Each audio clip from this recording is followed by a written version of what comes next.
Hey guys, welcome back to my YouTube channel. I hope you guys are having an amazing day, and I am back with some latest updates about the Samsung Galaxy Fold 2. But before we start the video guys, please make sure to subscribe as we are very close to 1000 subscribers, and do follow me on Instagram. I'll have the link in description below. So we just received some images of Samsung Galaxy Fold 2 which you guys are seeing on the screens right now thanks to Ice Universe. The device is expected to be released in 2020 along with the S11 series, and the greatest news is that the price of Fold 2 will be much cheaper as compared to its predecessor Samsung Galaxy Fold. Rumors suggest that it will come in a price tag of less than $1,000.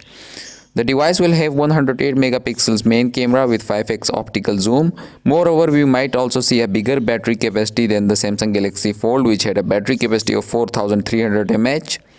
So that's it for this video guys, and if you guys like the video, then please make sure to subscribe this channel and smash that like button. I'll keep a like aim of 20 likes on this video, so help me achieve that target too, and I'll see you guys in the next video. Peace out.